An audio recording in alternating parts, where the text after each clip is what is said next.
Sejam todos muito bem-vindos à nossa live. Hoje nós vamos falar sobre hipervigilância e superdotação.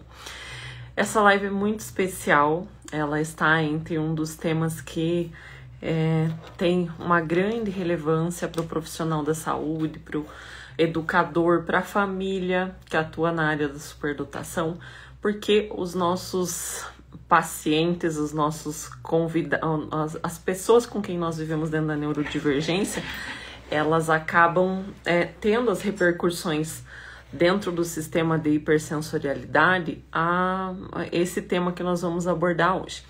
E eu tenho uma convidada muito especial para falar sobre esse tema. Ela é especialista, já trabalha há alguns anos nessa área, tem um método próprio da abordagem, então eu vou convidar aqui para participar.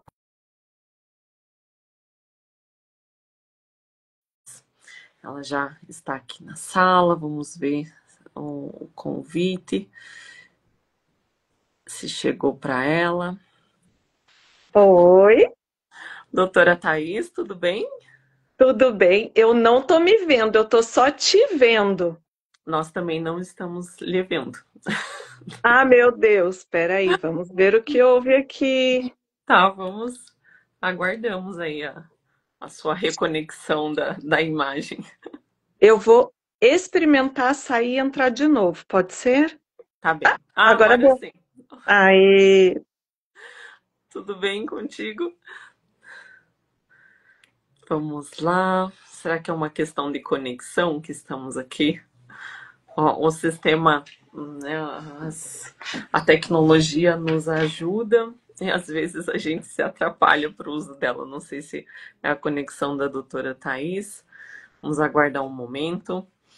Eu fiz uma enquete nesse mês da superdotação, qual eram os temas das lives mais requeridos. E aí, conversando com a doutora Thaís, nós falamos dentro das sensibilidades da superdotação, que eu estava comentando que tem uma grande repercussão na vida, na prática, no dia a dia da pessoa neurodivergente. E aí, o tema que nós vamos tratar hoje ficou da hipervigilância entre os temas mais requeridos para que a gente falasse aqui nessa live. Nós vamos tentar iniciar novamente para ver o que está acontecendo aqui na conexão, que não estamos conseguindo falar com a doutora Thaís. Deixa eu ver se ela tentou sair e entrar novamente. Mandar aqui um recadinho para ela, para verificar se a gente está tendo algum ruído da internet.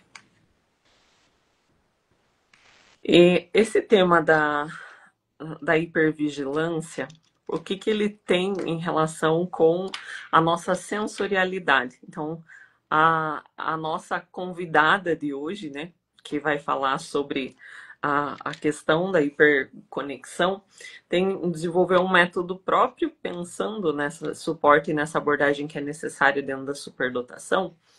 E vão sendo bem-vindos lá, a Ana falando que é a primeira live que ela para escutar. E que horário é aí, Ana? No outro lado do continente. Então sejam bem-vindos. Nós só estamos tentando solucionar nossos problemas técnicos.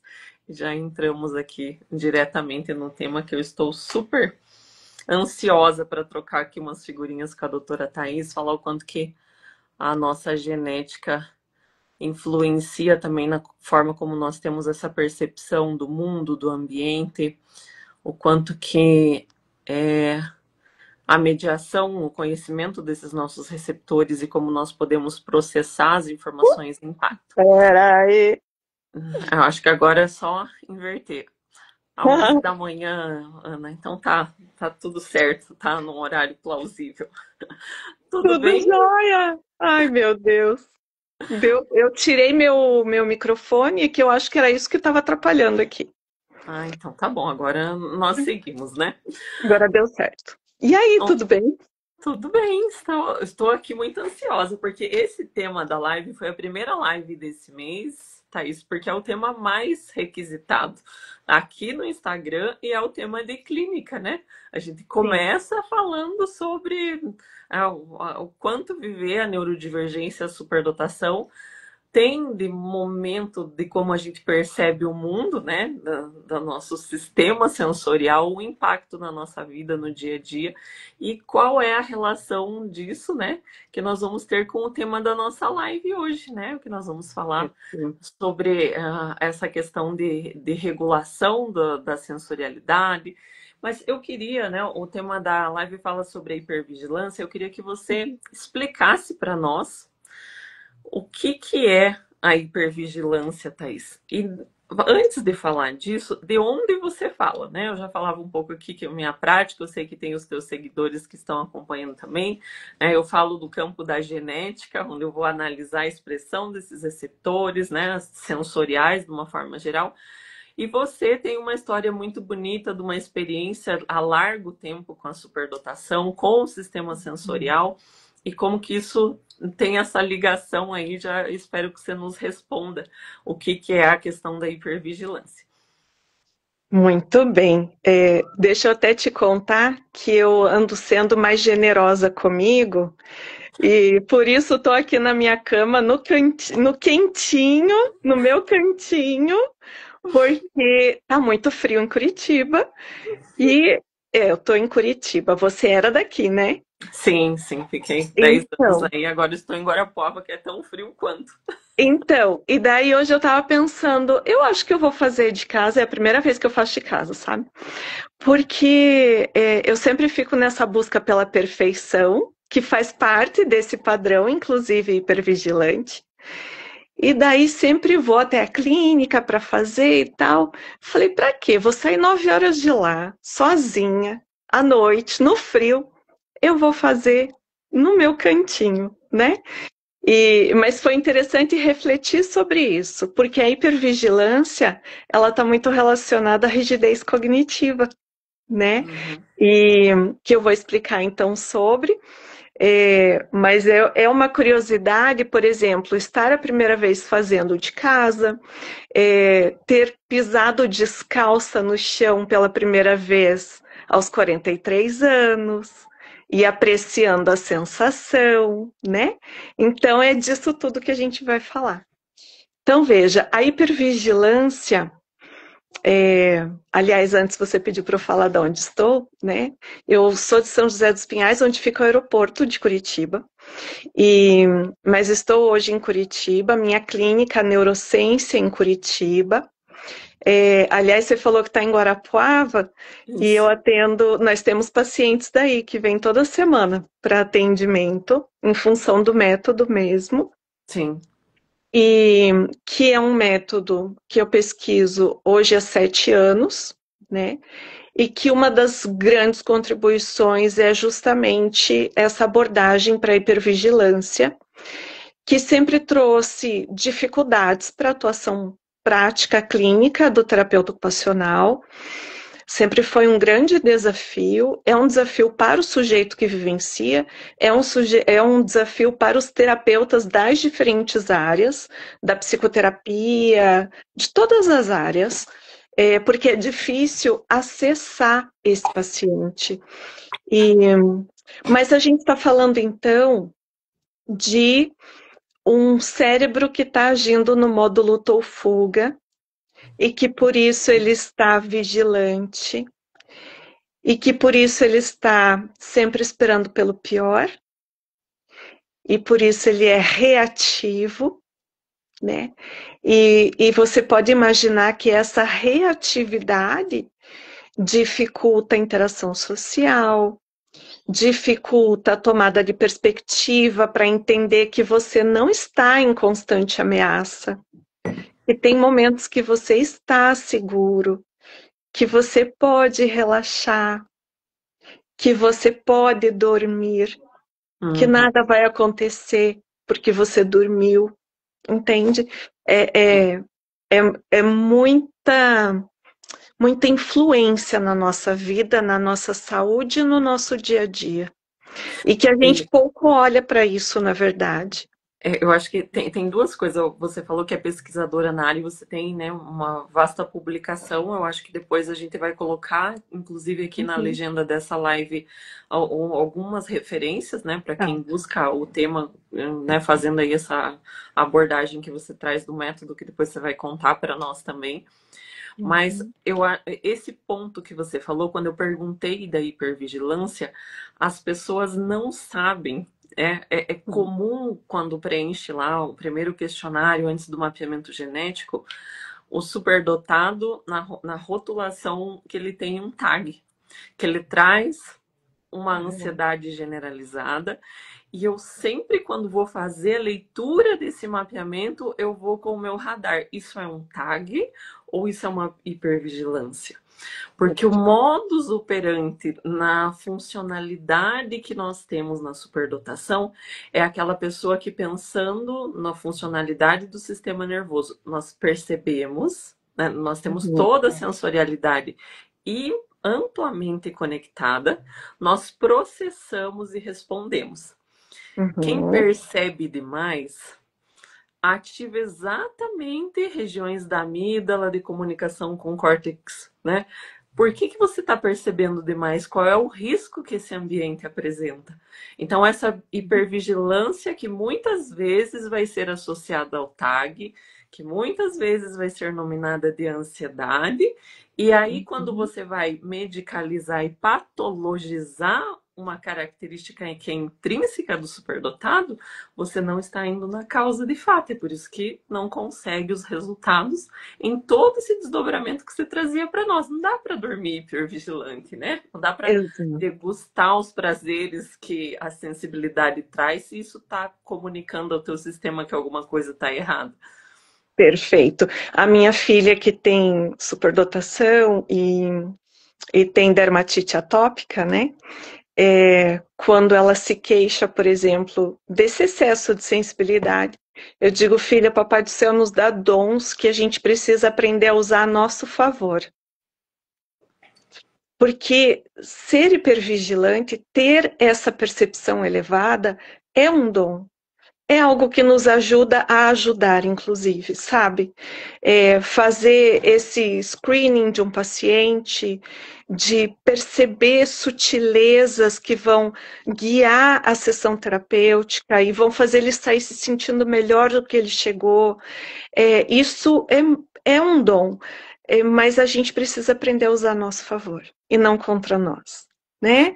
Não gerando uma dermatite, por exemplo, né? E essa tem Mas uma relação intrínseca, né, Thaís? uhum, Se o sistema percebe, processa e responde, você está ouvindo, né, o ruído, você está percebendo a luminosidade e o teu uhum, sistema imune está questionando como que eu respondo isso? Eu respondo isso mandando anticorpos? E aí vem as dermatites. Eu respondo isso contraindo as fibras? Então, dermatite, fibromialgia, isso, é, vem todas essas respostas começam a se apresentar como sintomas, né? E o exato. teu sistema Doenças precisa, autoimunes. Uhum, ele precisa responder como processamento sensorial que não está tendo significado, né? perfeito. Então, o tema da hipervigilância, ele é nevrálgico na superdotação, né? Maravilhoso. Mas então, deixa eu explicar melhor, né? É, a gente aprende na escola que a gente tem 5 sentidos. Os básicos, visão, audição, tato, paladar, olfato. E a terapia de integração sensorial, ela acrescenta sistema proprioceptivo, que está relacionado a músculos, tendões e articulações, sistema vestibular, que está localizado no ouvido interno e que dá noção do corpo no espaço, e a interocepção, que não era vista porque a integração sensorial ela fala de sistema nervoso central e acreditava numa dissociação entre o sistema nervoso central e autônomo, né? O método Poli traz essa conexão entre cérebro, vísceras e emoções, porque é desse todo que gera fibromialgia, que gera reumatites, que é tudo de base emocional, que gera doenças autoimunes. É dessa complexidade que é a nossa natureza, né? Mas a hipervigilância, então, se trata de uma hipermodulação, de uma hiperpercepção dos sistemas que sinalizam perigo. A pele, ela faz essa conexão entre o meio externo e interno. E se esse cérebro está agindo no modo luta ou fuga, a pele percebe o estímulo no ambiente, envia para a ínsula, que é o centro nervoso da interocepção, que a primeira coisa que vai fazer é: tem perigo ou não tem? Uhum. Por isso, são pessoas negativas e pessimistas. Estão sempre esperando pelo pior, entende? E aí, percebendo o perigo, vai elevar a modulação desses sistemas que sinalizam perigo: visão, tato, paladar, olfato e audição. Então, são pacientes que têm ouvido biônico, que a gente brinca, né? Que tem dificuldade com toque, porque não pode chegar por trás, não pode chegar do nada, tem que ter previsibilidade, tem que ter antecipação para preparar esse cérebro e esse corpo para receber esse estímulo, Uhum. né? E então eu falo de uma engrenagem entre cérebro, vísceras e emoções, lembrando que é uma divisão didática, porque a emoção é visceral, a gente Sim. sente nas vísceras, né? Mas que essa entrada sensorial, ela pode entrar pelo cérebro, pelo processamento dessas informações, que daí eu vou explicar também o que é o processamento sensorial. Pode entrar pelas vísceras, como uma dor de barriga, que você fica irritado e não quer ver ninguém na tua frente. E pode entrar pelas emoções, quando a gente fica muito triste, por exemplo, baixa a imunidade, a gente fica resfriado, porque teu cérebro precisa daquele tempo para processar o que aconteceu, porque te abalou demais, né? Então, fala dessa engrenagem mesmo, né? Mas quando a gente fala de processamento, então a gente está falando de como esse cérebro está interpretando tudo que chega de dentro e de fora, E né? tem um ponto importante aqui que você falou, Thaís, da questão da retroalimentação, porque é um Uhum. sistema que já veio assim no complexo para gerar a neurodivergência, né? Nós tivemos uma combinação gênica onde existem receptores que estão mais expressos, isso já veio na programação. E Sim. aí, quando eu faço o mapeamento, eu consigo entender onde esses receptores estão mais aguçados. Mas o que você está nos dizendo é que assim, ele vai receber. Se nesse processamento você não consegue integrar que aquilo não é um perigo, você vai retroalimentando, porque aí Exato. então você manda, eu preciso estar vigilante. Então, o que era uma vigilância, isso eu, né, já dei esse exemplo em outras conversas. O meu menino com 3 anos, ele ia para a escola, em um ambiente escolar, ele falava: mãe, não tem ninguém na fase do Star Wars. Então, na galinha pintadinha. E ele não conseguia pares para conversar. E Uhum. ele chegava, eu ia colocar ele para tomar o banho dele, e ele falava: dói. A água caindo na minha pele dói, mãe. Uhum. E você vê aquele ser humaninho com aquela pele, assim, a partir do momento que a gente entendeu o que estava acontecendo, começou a fazer as mediações, viu, né, o processo da superdotação, hoje ele fala assim: mãe, eu sinto que é satisfatória a água do banho, né? Porque Oh. regulou aquilo das fibras que fazia esse processo de retroalimentação e que Uhum. quando eu avalio na parte genética, porque como que vai responder? Cada pessoa acaba dando a resposta naqueles sistemas que já são mais sensíveis. Então existe um caminho genético que dá uma propensão à fibromialgia, por exemplo.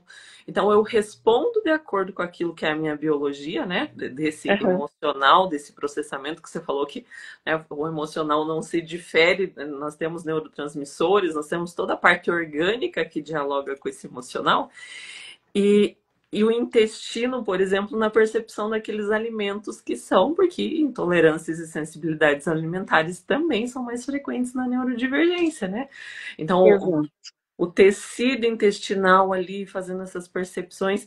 Então, o que que é do meu corpo, da minha sensorialidade que vai responder é muito único e individual para cada pessoa. Mas ele vai estar de alguma forma, dos cinco sentidos recebendo, processando e respondendo, né? E o nosso trabalho aqui é identificar esses pontos para conseguir dar essa consciência, né? Que a gente não Uhum, tem consciência da hipervigilância, né? A gente vive no modo automático, uhum, essa visceralidade, uhum. e muitos superdotados falam assim, mas não é todo mundo que sente mesmo o coração batendo, né? A visceralidade que vem com a neurodivergência, e por ser assim, a gente não se dá conta, né, do É quanto porque é isso o é. nosso padrão, né? E daí Sim. você normaliza, acha que é assim com todo mundo. A gente Uhum. tende a normalizar o que não é normal, né? E até perceber que aquilo gera uma angústia, um sofrimento, uma ansiedade, que está impactando e que a gente não precisa viver dessa forma, é um processo. Sim. E aqui, uma coisa que eu acho que é interessante, Thaís, a gente falar, nós percebemos e temos isso muito mais evidente e é mais frequente na superdotação, mas também pode acontecer, né? É uma característica na neurodivergência, mas que pode acontecer também em outras formas de expressão das pessoas. Sim. E quando você atua, né, hoje na tua clínica, nas tuas atividades de entendimento desse processo e com o método Poli fazendo a intervenção, a, existe uma diferença entre o grupo neurodivergente e o não neurodivergente, né, na forma típica ou atípica para a resposta a essas intervenções? Diz a teoria que sim, mas eu tô querendo conhecer alguém neurotípico para me contar. Porque, vamos combinar? É, né? Ontem eu recebi alguns residentes de medicina e daí eu comecei a falar, né, sobre algumas perguntas que eles me fizeram uma entrevista e eu falei, eu só queria saber se vocês já entraram em contato com a sua neurodivergência. Um coçou a careca, o outro não sei o quê, entendeu? Tipo, né? Mas vamos olhar para isso, né? E a gente estava falando sobre o uso terapêutico da selfie, o quanto isso traz humanidade, né, no trato com o paciente, que a gente precisa se manter ainda como apoio para esse paciente, um porto seguro, mas também não precisa ser o detentor de saber, né, que pode ser de igual para igual, de neurodivergente para neurodivergente, de quem tem dificuldades sensoriais para quem também tem dificuldades sensoriais, né? Mas eu até queria voltar quando você falou no intestino, Tá. porque, de fato, as alterações gastrointestinais são as comorbidades mais comuns na neurodivergência, né? Antes se falava só do autismo, mas é na neurodivergência em geral. Hoje, pelo meu método, a gente não atua sem a nutrição funcional, porque se eu estou trabalhando emoções, que é a interocepção, ela sinaliza sentimentos, emoções e necessidades viscerais. Como eu vou, por exemplo, baixar um padrão de hipervigilância se esse paciente não sabe que ele come todo dia algum componente no alimento que faz mal para ele? Uhum. E que pode estar contribuindo para essa hipervigilância, para uma irritação. Eu preciso começar lá da base. Eu Sim. preciso pensar no organismo, se está tudo bem com esse organismo, né? Então, eu sempre peço uma avaliação nutricional especializada em neurodivergência, que não é qualquer nutricionista também, né?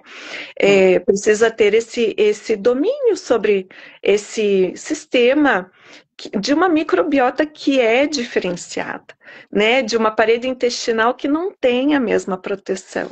Então, é outra coisa, a gente precisa entender sobre isso, né? Então, por exemplo, a pirâmide de aprendizagem que fala que o processamento sensorial é a base, eu ponho antes ainda a microbiota, porque também o que a microbiota libera vai influenciar na neuroplasticidade. E aí eu posso ou favorecer a rigidez cognitiva, que vai dificultar um monte de outras coisas que a gente também olha muito pouco, ou eu vou favorecer a neuroplasticidade, essa comunicação entre os neurônios. E aí eu preciso pensar nessa alimentação.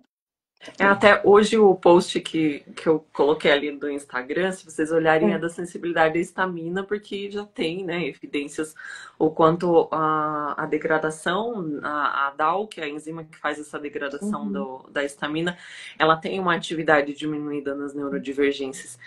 E histamina, ela está presente em muitos alimentos dos quais nós classificamos como saudáveis, né? Eu tenho essa sensibilidade estaminérgica, então, às vezes, se eu misturo na mesma refeição a berinjela com o tomate, e daí ainda vem um vinho que combina com isso, pronto, acabou, não tem, meu intestino já reclama nitidamente, né? Então, a histamina, o glutamato. Então, às vezes é aquela pessoa que não presta atenção na sua alimentação, ela tá ali, né, entra nos hiperfocos, fica um tempo sem comer, quando vai comer, insere ali um glutamato monossódico que está nos salgadinhos, naquele, né, alimento ultraprocessado que é mais fácil. O glutamato é hiperexcitatório. Então, quando você falou da hipervigilância, né, essas moléculas de glutamato ali dando essa aceleração em vez do que o intestino precisava, que era a conversão para produzir serotonina, para produzir a dopamina, né, para conseguir regular ali esses hiperfocos, essa hipervigilância. Então, a alimentação é de fato, né, uma base é o também ponto de para partida. as vias de Uhum, processamento dos nossos neurotransmissores. É uma coisa uhum, que eu sempre falo o teste genético, Thaís, nos ajuda a entender essas sensibilidades aumentadas e intolerâncias, né? Então, ao uhum, leite, ao glúten, ao corante, né? Por exemplo, meu menino, ele tem essa uhum. sensibilidade ao corante, à histamina, glutamato, clara de ovo, uma lista, né, de alimentos os quais nós conseguimos avaliar com o teste genético. Mas também eu uso o teste genético para conseguir fazer essa avaliação de como está o equilíbrio dos neurotransmissores. Porque é comum nessa busca, Uhum, né, da hipervigilância que é confundida com o TAG, usar uma medicação que vai lá no final da rota, vai lá nos receptores, ela faz uhum, modulação de receptor. Mas, na verdade, é um caminho de não produção desses neurotransmissores. E essa não produção começa pela não absorção dos micronutrientes. Então, uhum, magnésio, a vitamina B9 é muito comum na superdotação, assim como no autismo, a deficiência do folato, né? Não fazer essa boa conversão do ácido fólico em folato. Então, são todos esses alimentos que começam, quando a gente fala assim, o sistema de percepção, ele faz uma avaliação de como o ambiente está. O alimento que você está trazendo ou que você não está trazendo está comunicando ou uhum. escassez ou perigo ambiental, porque está entrando muita coisa ruim ali naquele, Aham, naquele sim. digestão. Então, também é uma comunicação. O intestino também é pele. E no superdotado, que É, é visceral, essa percepção tem um impacto diretamente na forma como nós vamos responder. Então, a histamina, por exemplo, é aquela alergia ali que você vai fazer todos os tratamentos para uma rinite e não consegue resolver. isso mesmo. Eu gosto de dizer que esse excesso de sensibilidade da superdotação, que traz toda essa intensidade em cada vivência, né, em cada percepção, é, é uma sensibilidade que não é só visual, auditiva, tátil, olfativa, gustativa, mas que é a corantes, a agrotóxicos, né? E a própria emoção que está no ar, literalmente, porque são as esponjinhas, né? Sim, Tem essa absorção. ansiedade, tem alguém ansioso, acabou. Já, né, expressa naquele sujeito. Então, é, é, e aí entra, por exemplo, o trabalho da inteligência emocional que a gente faz hoje pelo método, para dar essa tomada de perspectiva de o que é meu e o que é do outro, né? O que Uhum. eu assumo como minha responsabilidade e o que não me pertence, para não assumir para mim responsabilidade que não é minha. Porque o superdotado faz muito isso, né? Quando vê, ele está fazendo trabalho de 5, 6 por Uhum. conta de, né, não só pela dificuldade de interação social, que ele não quer perder tempo se irritando porque o outro não entende o que ele está falando. Isso a gente vê muito na criança pequena, principalmente, né? Mas o adulto acaba fazendo isso no trabalho também, tanto que facilmente vai para um burnout aí, e é isso. Esse ponto seria quase que o nosso sexto sentido, né? Falou dos sentidos. Quando você fala em trabalhar a inteligência emocional, porque tem essa esponja de empatia, de percepção do É, outro, né? E você quer fazer o trabalho pelo outro, você quer viver a emoção pelo outro. E eu sempre chamo a atenção a necessidade do cuidado que se precisa ter, porque às vezes você sofre, mas você não sofre pelo outro, você sofre na tua intensidade. Né? é, A gente não consegue mensurar o sofrimento, né? Cada um tem a sua forma de vivência e percepção, mas o superdotado vai colocar aquilo na sua intensidade, né? De vivência daqueles processos. E essa integração desse sexto sentido para ser trabalhado de forma terapêutica, Thaís, eu acho que ele tem a questão de comunicação também do ambiente seguro, né? Porque, novamente, aqui a gente uhum, pode estar falando de assincronias. É muito comum a gente olhar e pensar na sincronia para a criança. Então, porque né, eu vejo o meu menino, você vai conversar com ele lá, estudar. Ontem nós estávamos estudando matemática, e aí, não, português. Aí era do plural. Daí eu falei, plural é assim, daí ele falava assim, tá, e ônibus, mãe, coloca no plural. Ele começava a fazer as tiradas, assim, que nem é. E aí você vai olhando as percepções dele e pensa, meu Deus, essa criança, né, o pensamento dele. E aí ele derruba a blusa e ele tem uma sincronia que a reação dele é anos antes da idade que ele tem entre, né, o uhum, quanto ele é sarcástico, eleva e o quanto que ele é melindroso em algumas coisas. Você olha assim, não, que uhum, idade tem essa pessoa? É muito nítido ver isso na criança. Agora, nós também temos as sincronias, né? E quando você sim, falou sobre a rigidez cognitiva, aquele momento assim que você chega, olha, você falou essas situações de pegar e fazer pelo outro, mas nós temos muito isso de perceber que fugiu da nossa capacidade de administrar aquilo e você acaba pegando isso dentro da tua rigidez e você não manifesta como birra, mas você faz. Então, a birra no adulto e as sincronias, às vezes elas só têm formas de manifestação diferentes. E comunicar um ambiente seguro passa pela adequação ambiental também, né? Então, como perfeito. nós falamos que a gente consegue perceber, tá muito ruído, tá muita luz, esse muito dos estímulos também dá para comunicar no ambiente que o ambiente está seguro. Né? E eu acho que isso é uma das Uhum, formas também que vocês acabam fazendo como mediação dentro do método, né? Da sensorialidade, da interocepção. E para que isso se transforme numa comunicação que te ajuda racionalmente a criar uma maior sincronia entre uhum. a tua vivência do que é o afetivo, o emocional com a racionalidade. Perfeito. Você falou, a tua fala me fez pensar em tantas coisas, tantas coisas. Eu vou tentar citar algumas, tá? Mas, por exemplo, é, a minha filha, ela ficou. A dermatite, eu já vi as questões de influência da alimentação e do emocional, né?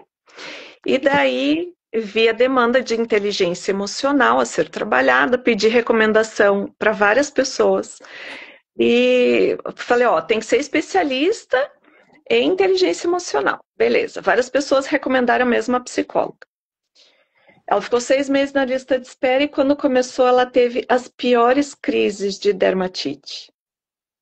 E eu estava começando a entender como aplicar o meu método para a inteligência emocional. Então, ela já estava com uma terapeuta, que foi a primeira terapeuta que veio trabalhar comigo.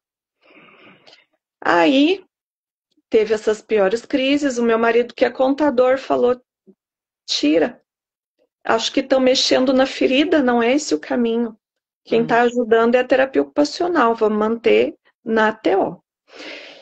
E aí, hoje eu consigo discriminar melhor esse trabalho, porque inicialmente era muito intuitivo mesmo, e muito de pedir ajuda para conseguir ajudar, orando muito, e isso, né? Tem muito da intuição, que é também da interocepção e que é muito também dessa sensibilidade elevada, né? Sim. Então, hoje eu consigo discriminar, por exemplo, a evolução pelo método faz com que ocorra o quê? Primeiro, uma melhor atenção sobre si, onde há uma melhor percepção das suas emoções, dos seus sentimentos, das suas necessidades viscerais, do que te agrada, do que não te agrada. E aí você tem ferramentas sensoriais, que é o nome que eu dou, para conseguir tomar uma decisão, para conseguir fazer uma escolha, escolher amizades, parceiros amorosos, que antes tudo servia, sabe assim? Porque não tinha como entender do que você gostava, né? Na sequência, há uma melhor atenção sobre o meio, onde a família diz ele está mais presente. Agora ele não está só com a gente, agora ele está presente, ele está atento, ele está interessado no que a gente conversa, né? Então começa a aprimorar e até o relacionamento, né? As interações sociais. No terceiro estágio, há uma melhor atenção sobre o outro. E aí você tem a tomada de perspectiva, uma inteligência emocional que te permite compreender, não, mas isso não veio de mim, Uhum. isso veio dali, isso veio de lá, né? Tem paciente esquizofrênico que hoje fala pra gente, agora no ônibus eu entendo que quando estão olhando na minha direção, não é necessariamente para mim. Uhum. Olha o quanto isso é saudável, né? Sim. Antes ele não conseguia ir de ônibus para a sessão, porque persecutório, achando que todo mundo estava olhando para ele, falando dele, né? Então, é, é de saúde mental também que a gente está falando, né? Mas que entra, então, a comunicação com o outro, o desenvolvimento da oralidade, dos gestos, da imitação, porque daí eu tenho intenção de me comunicar, porque agora o outro me faz significado, o contato visual, né? Então, é lindo ver esse processo e que acompanha também, primeiro, a percepção das necessidades viscerais, aí a ideação e as funções executivas, aí vem atribuição de significados, mas que primeiro eu preciso ter um pensamento organizado para conseguir dar um significado assertivo, sabe? Então, é lindo ver esse desenvolvimento, esse passo a passo, mas te trazendo que hoje é possível, assim, a gente ainda encontra profissionais que desconhecem como tratar a superdotação, que invalidam a superdotação, ou que ainda tem aquele pensamento de que ganhou na loteria, então tá tudo maravilhoso, Sim. né? Porque tem ainda um senso coletivo que dificulta o acesso mesmo às terapias assertivas, né? Sem contar que não é diagnóstico, então a Uhum. parte burocrática para reembolso de plano também é uma questão importante, mas hoje a gente tem um tratamento assertivo, que é pelo método POLI, que tem também essa base na nutrição funcional, né, que tem esse acompanhamento com você, por exemplo, na parte genética, que é tão é, resolutivo mesmo, porque ilustra, né? Sim. Mostra no concreto algumas dificuldades. E para quem é muito racional, como superdotado, isso é muito legal, E não até é? porque assim você falou em questão de invalidar como a questão sensorial, e eu vejo isso na pele, de Uhum. você é rotulado como alguém que é fresco. Isso é uma Uhum. frescura, meu Deus, não pode sair sem óculos. Eu lembro assim que uma das coisas que meu sobrinho me representava era a pessoa com óculos na cabeça, porque eu já andava com ele aqui pronto para descer por causa da luminosidade. E Uhum. isso é visto e avaliado, a gente é rotulado como frescura, você ter algumas sensibilidades à luz. Então, é aquilo, né, que eu faço aquela metáfora lá da girafa no elevador, você começa a se retrair pela forma de ser diferente e não entender por que isso está É, acontecendo. Então, essa invalidação que começa na tua vivência familiar, que começa na tua vivência, né, ali entre os pares, depois ela ainda permanece quando você vai para o profissional, porque é muito comum na escuta, quando o paciente superdotado vem, ele fazer algumas queixas assim, esperando se ele vai ser julgado, porque ele vai dizer assim, viu, mas eu percebo o barulho da lâmpada, né? Eu Uhum. percebo esses ruídos. E o profissional que me atendeu falou que isso é impossível, que eu tenho toda essa desconstrução daquilo que está sendo, né, que se quer comunicar e que não se consegue nem ao menos ser ouvido e não rotulado de alguém muito fora da normalidade por ter essas percepções aumentadas, né? Então, o É. quanto é importante no primeiro momento a gente entender isso. Você está falando exatamente essa percepção, porque, por exemplo, isso de chegar no ônibus e achar que não está sendo visto, porque se retroalimenta essa sensação de não pertença, né? Então você passa também a ser hipervigilante porque você não é compreendido ao ser diferente nessa modo neurodiverso de ser. E E aí eu fico pensando até na questão de ansiedade e depressão, né?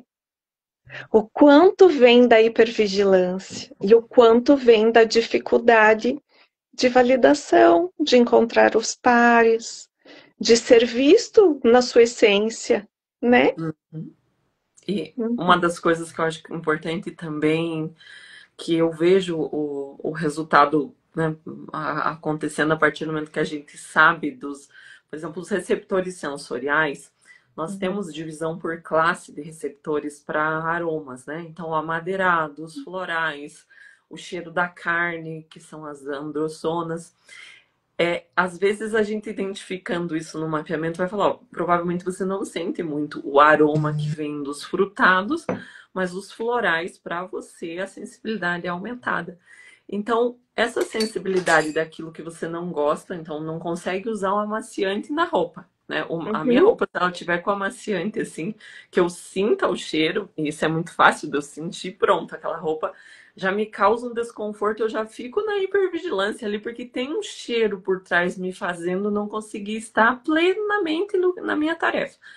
O Uhum. ruído, então, assim, colocar o abafador, colocar o cheirinho, então, ó, que eu tô falando e o meu cheirinho tá me ajudando a entender que Uhum. esse ambiente está seguro. Aqui tem um É. aroma que me é satisfatório.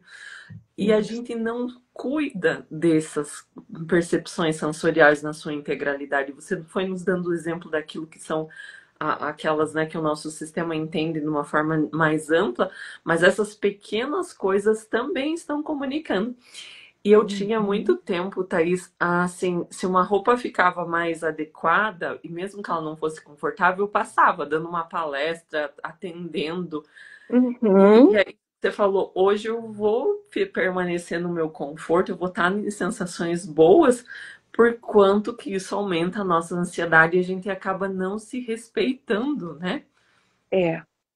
No meu método, a gente fala sobre esse autoconhecimento sensorial, que permite ao sujeito se respeitar mais, por compreender melhor até onde ele pode ir, sabe? Sem se sobrecarregar.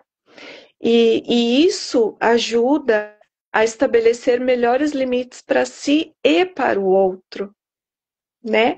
E a gente trabalha muito essa questão da autoconfiança para também conseguir se expressar o desconforto, sabe? Porque chega da invalidação, Sim. né? Então tem que partir da gente também, de dizer, olha, até aqui eu posso ir, mas passado daqui para mim não tá legal. E tudo bem, né? Vem com propriedade, vem com empoderamento, não é aquela coisa de tentar abafar aquilo que eu não dou conta, que ninguém pode saber. Não. Tá tudo bem que eu tô com o meu abafador, tá tudo bem que eu tô com o meu óculos para restringir a entrada de luz, e tá tudo certo. Tá tudo bem que no coffee break do evento eu preciso ir para um quarto do hotel para me isolar, para eu conseguir retornar com a cabeça funcionando para eu poder responder perguntas, seguir meu raciocínio, não é? Hoje nos meus eventos eu não consigo mais fazer o coffee junto. Amo interagir, amo dar atenção, sou muito afetuosa, mas eu não rendo igual. Então, preciso me preservar para conseguir retornar e entregar o evento, né? Sim. É, E mas até isso. Ah, Desculpe, posso fala. só falar organicamente o que que Certo. acontece nesse sentido de você estar interagindo, que você está usando uma ocitocina? Primeiro que tem a questão da percepção, né? A interação social vai gerar essa comunicação. Mas você usa essa ocitocina e na superdotação já se tem, né? Vários estudos fazendo uma proposição que, assim como no autismo a gente tem uma ocitocina diminuída, e a ocitocina está na mesma rota de produção do cortisol. Então, Hum, quando diminui essa ocitocina, aumenta o cortisol. Então, esse nível de estresse e hipervigilância, e aí essa é uma das coisas que eu sempre, inclusive, vou olhar os genes associados ao cortisol, porque se a ocitocina está baixa e o cortisol tende a ser alto, é a combinação perfeita para uma hipervigilância extrema. E provavelmente esse evento que se dá contigo de você precisar desse momento é exatamente para regular esse nível ali hormonal, além do que as percepções dos sextos sentidos. muito bom, muito bom. Eu ia falar da rede de saliência. Não sei se você tem uma associação para isso, adoraria te ouvir, inclusive. É, porque isso fala de uma rede de saliência, é uma área do cérebro que onde os neurônios preconizam quais são os estímulos que são relevantes, que eles vão gastar energia para se direcionar e receber e prestar atenção, e estímulos que são irrelevantes, que eles vão deixar passar, que não vai agregar em nada. Mas é uma rede de saliência que vai todo mundo junto ao mesmo lugar, na mesma direção, e aí por isso também essa intensidade, porque estão todos ali para receber o estímulo, sabe? Há uma dificuldade para dizer, não, agora eu não vou, vão vocês, está tudo bem. Essa flexibilidade, sabe? É difícil de ocorrer daí. E isso tem muita repercussão na rigidez, na hipervigilância e na sensação elevada, né? E tem questões genéticas aí, você pode falar? Fiquei curiosa. A questão de aqui geralmente entra no processamento. Então, algumas regiões têm um cabeamento de processamento que é mais intensa, para isso acabar culminando em toda a região, é quase que entra no estágio de alerta ou de comunidade, e essa dificuldade que entra na rigidez cognitiva. Então, geralmente isso tem uma associação com aquele estímulo chegando numa frequência muito alta, um cabeamento muito intenso, que não permite dissociar isso para a tua tomada de decisão, né? Então, a resposta acaba sendo uma resposta genérica que seria uma proteção continuar ou permanecer. Mas eu acho que Uhum. isso entra muito também na rigidez cognitiva, como você disse, né? Aí a saída do comportamento leva em consideração as nossas assincronias também. Perfeito. E aí eu queria até perguntar para vocês, tem alguma pergunta aqui do pessoal? Mas também colocar sobre algumas sugestões do que a gente poderia fazer em relação à hipervigilância, né? Para quem não tem acesso aí ao método POLI, uma terapia assertiva, né? Mas a gente pode pensar em algumas contribuições que podem ser mais de uso comum, vamos dizer assim, certo? Então, eu acho que Ou- enquanto você vai contando para nós, né, das suas Ok. sugestões, se alguém tem alguma pergunta, por favor, podem ir colocando que enquanto você vai, né, Thaís, nos contextualizando isso, eu vou anotando as perguntas. Fiquem à vontade para mandar, gente. Eu sintetizo aqui para Legal. nossas respostas. Então vamos pensar assim: a hipervigilância está relacionada a um cérebro que está com medo. E o grande X da questão é ajudar esse cérebro a entender que esse sujeito está seguro. Então, por exemplo, você falou muito bem do cheirinho. Olfato é sistema límbico, é centro das emoções. Que cheiro me faz me sentir seguro, né? A gente falou de rede de saliência, onde os neurônios vão para todas as direções a todo momento, e isso traz essa intensidade. Como eu posso ajudar a minha rede de saliência enquanto eu não consigo ainda flexibilizar cognitivamente? Uhum. Eu posso, por exemplo, filtrar as entradas sensoriais com o óculos de sol para filtrar a entrada de luz, o abafador de ruído para filtrar a entrada de som, né? Então, tem recursos que podem nos ajudar e que você pode até dizer: ah, mas eu não tenho dificuldade com luz. Ah, mas eu não tenho dificuldade com som. Mas usa que você vai sentir a diferença. Porque é poupar a energia dos neurônios para que eles possam ter essa energia quando de fato precisar, para uma reunião, para uma aula, para algo importante para eles, né? É, o que mais nos ajuda a nos sentir seguros? Pele está relacionada à ligação e apego. Abraço forte, coberta pesada, massagem com pressão, tá? Eu tenho recebido casos com vaginismo e ejaculação precoce, que eles me encontram, me perguntaram, mas como chego até você? Eles me encontram. E tem sido, sabe aquelas coisas que Deus manda e que eu me pego falando com ele, o que o senhor está fazendo? Mas tá bom, eu entro na brincadeira, né? Uma brincadeira séria, mas está sendo é um trabalho lindo, lindo, lindo, mesmo, assim. E que me surpreende, pessoalmente, o quanto está sendo transformador, sabe? Graças a Deus, assim, eu sou muito grata de servir como instrumento nesses momentos, né? Mas estava falando do vaginismo porque a maioria ocorre, né, em função da hipervigilância e fala dos benefícios perante a massagem com pressão, e algumas até tentam, assim, num lugar, né, com um profissional, mas isso pega, claro, na intimidade, e às vezes não dá certo com o profissional, mas o marido tenta e dá certo. Uhum. Dela se sentir segura, confortável, de conseguir namorar, sabe? É, é lindo, é lindo. Uhum. Então, assim, massagem ajuda e não pode ser toque leve, porque o toque leve dá qual impressão? A impressão de que não traz segurança, porque ele pode me dar um tapa a qualquer momento, ele pode tirar essa mão a qualquer momento. Já se eu tenho uma pressão, é uma mão que está segura, que está comigo, sabe? Que está me apoiando. Sim. Então, é sobre isso, tá? É o que traz segurança. Uhum. Bom, Essa e questão que lembrei você só de falou mais uma questão. Fale. na vivência da afetividade, na sexualidade, na superdotação, né? Uhum. Exatamente porque sente o cheiro da pele. Quantos relatos? Eu falo assim, Uhum. olha, eu sinto o cheiro do meu esposo e isso, né, ali aquela, né, o cheiro mais intenso na relação acaba atrapalhando, né, pela sensorialidade aguçada. Mas a outra coisa é isso da pele que você falou, esse contato mais leve que traz uma sensação né, de risco, Irritação. e a outra coisa vai criando, porque a gente chega em platô de estimulação de fibra. É muito fácil, pela repetição de movimento, você chegar num platô e ficar hiper irritado, né?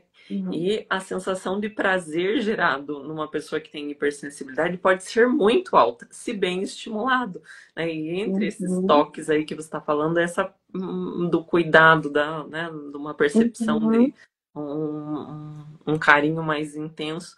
Então, esse Uhum. nível dentro da sexualidade na superdotação passa muito pela sensorialidade, né? E acaba fazendo com Uhum. que as relações tenham uma vivência diferenciada no superdotado. Eu acho que é Sim. bem importante você trazer esse ponto aqui, porque faz Uhum. parte, né, primordial Sim. aí das vivências Eu das até relações lembrei, íntimas. eu até lembrei da questão da masturbação infantil também, que é muito comum, né?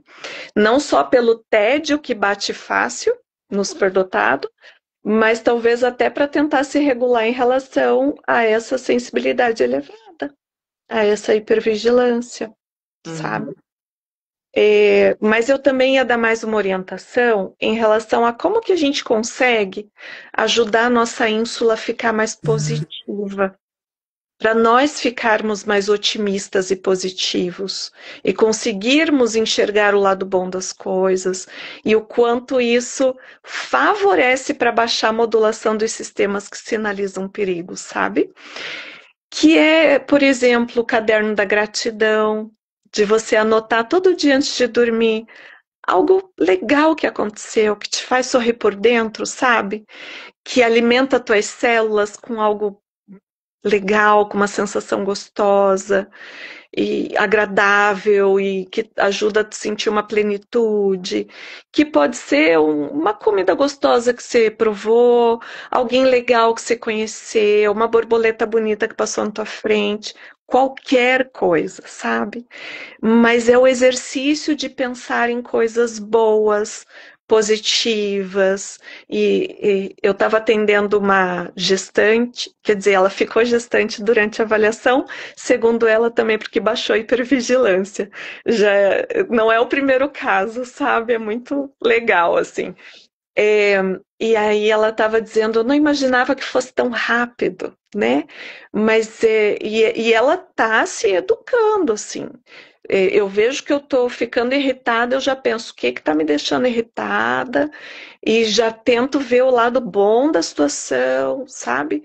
E é isso, é um exercício. É um exercício. E o método traz sobre isso também, sabe? Uhum. Teve agora aqui, né, que a gente abriu Uhum. muitas questões e participações, mas eu vou ficar aqui com uma que foi se você faz a aplicação do método Poli online, né? Se dos teus Ah, atendimentos é ok. possível a aplicação.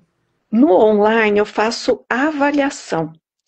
Porque a terapia de integração sensorial, porque o método trata a interocepção pela terapia de integração sensorial. E aí exige uma sala devidamente equipada, com equipamentos próprios, balanços e etc. Mas no online, que daí eu atendo pessoas do mundo inteiro, né? Que não têm acesso, primeiro, a terapeutas que atendam adultos e depois ainda pelo método POLI, né? Sim, Então, eu faço essa avaliação, onde eu identifico esse perfil sensorial, como esse cérebro está interpretando os estímulos que recebe, e isso já contribui muito para esse autoconhecimento sensorial, sabe? E daí eu passo orientações diversas do tipo organização de rotina, o uso do caderno da gratidão, quando é o caso, orientações diversas de organizações, de recursos sensoriais, de adaptações, de modificações que vão contribuir, que não substituem a terapia, mas que vão contribuir para a demanda, e oriento atividades que serão avaliadas junto com o paciente, que também podem favorecer esse processamento. De novo, sem substituir a terapia, mas que contribuem significativamente. Por exemplo, na ejaculação precoce, tem a questão do controle inibitório, geralmente acompanha TDAH, e mexe na masculinidade. E o TDAH é aquele que tem a criança interior mais ferida. Então, quer ver funcionar uma atividade como Muay Thai, boxe, onde eles, sabe, crescem, mexe nessa masculinidade, traz o empoderamento. É muito legal. E traz controle inibitório também. Então é isso, entra de tudo. Pode entrar natação, pode entrar equitação, que é andar a cavalo, pode entrar artes marciais, que são diversas as possibilidades também. E isso a gente vai avaliar junto. Por quê? Porque tem que ser agradável, tem que se sentir seguro fazendo, né? uhum. Então, vale a pena, às vezes, tentar em mais de um lugar, com mais de um professor, para ver o que que funciona, o que que dá certo, né? Mas a gente fala sobre diversas possibilidades e Sim. contribui, transforma. Certo? A, a Rosemary tá. Não, eu não vou fazer todas as questões, mas eu Uhum. anotei aqui e vou estar compartilhando também com a doutora Thais para a gente poder produzir conteúdo sobre isso, que são as questões. mas ela traz ter sofrido um estupro, né? Nitidamente vai ativar esse centro de defesa e hipervigilância na vivência das relações. Então, isso pode, mesmo que tenha acontecido lá em tenra idade que você está colocando, afetar hoje, né, na vivência da sexualidade. O nosso libido de vida mostra esse sentido da gratidão, da positividade, né? Você perceber a vida e ter esse prazer em viver. Então, aqui tem uma relação que é importante, essa vivência da afetividade como uma das formas de sensorialidade também. Mas, né, dado ao tempo e as perguntas, eu só queria, né, comunicar que eu estou com uma lista de espera para o Neurogen, que vai ser um curso para interpretação do mapeamento, porque assim como você falou, Thaís, da dificuldade que nós temos de profissionais que consigam entender a superdotação e dar o que seria o suporte necessário.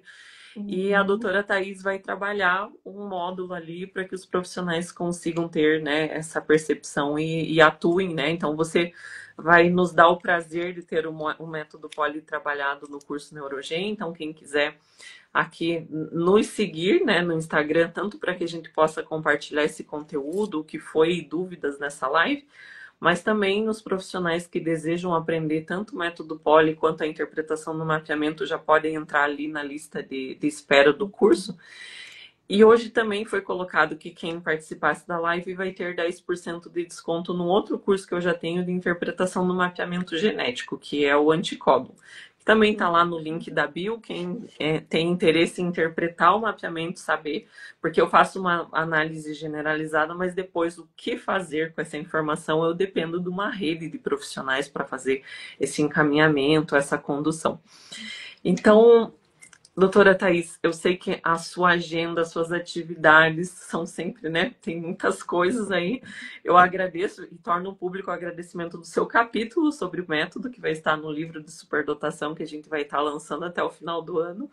E tem um capítulo sobre sexualidade, que é interessante, que fala muitas das coisas que você trouxe aqui. Legal. E aí eu quero agradecer muito, né, pela essa nossa primeira live aqui. Vamos trazer outras lives também. Eu sei que você tem os teus conteúdos e cursos. Fique à vontade para divulgar e convidar para te seguir nas redes também. Então, eu gostaria de aproveitar, se você me permite, eu estou com um curso aberto de interocepção para quem quer aprender um pouco mais sobre a temática. Eu aprecio a última pergunta, a última questão que trouxeram, porque fala do trabalho com traumas também, que a gente hoje realiza pelo método, que ajuda e tem relação com a inteligência emocional, porque ajuda a trazer para o consciente aquilo que era gatilho, que estava no inconsciente. E aí você assume as rédeas e assume o controle, né? Trazendo então ferramentas sensoriais para guiar melhor a sua vida. Mas então esse curso vou até avisar a minha equipe, vou dar 10% de desconto para quem quiser se inscrever a partir da live. Vai ser uma alegria ter vocês lá, fica o convite para você também.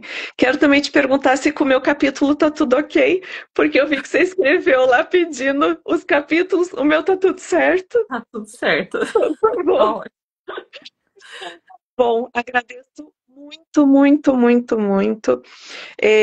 Desculpe não estar num lugar tão instagramável quanto o seu, que está lindo, maravilhoso, mas eu queria ficar confortável para falar gostoso com vocês e espero que o conteúdo tenha valido a pena, né?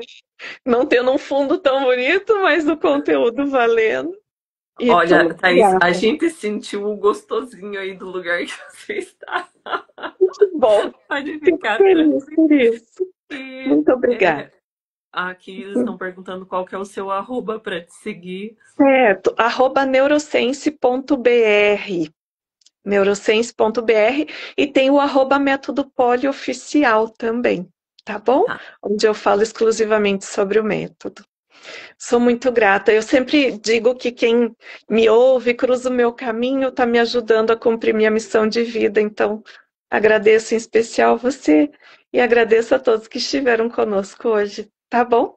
Muito Tá bem, grata. Deus muito obrigada. abençoe. E todo mundo que participou. Olha, muita gente aqui firme, na live desde o começo, a Ana Medina lá da Nova Zelândia dizendo que foi a primeira live que ela participou Legal, e que foi de legal. começo ao fim, amor. O livro logo a gente vai estar divulgando aí. Foi uma parceria que tá uma delícia esse livro, gente. Eu tô super na expectativa do lançamento dele. Que Ó, a joia. Paula falando coração quentinho, né? A gente tá aqui da melhor forma para contribuir com o que a gente tem para partilhar as nossas vivências.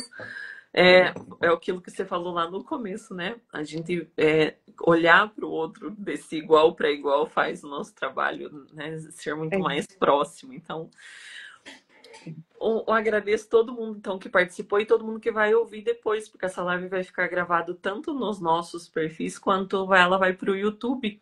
Né? Nós tivemos esse pedido porque algumas pessoas precisam ouvir com a legenda, então vai lá para depois ser compartilhado. O meu canal no YouTube é Doutora Daiane Simão, vai ficar disponível também. Então, um beijo, boa noite e até nossos próximos encontros. um beijo carinhoso. Deus abençoe. Até mais. Amém. Tchau, tchau. Tchau, tchau.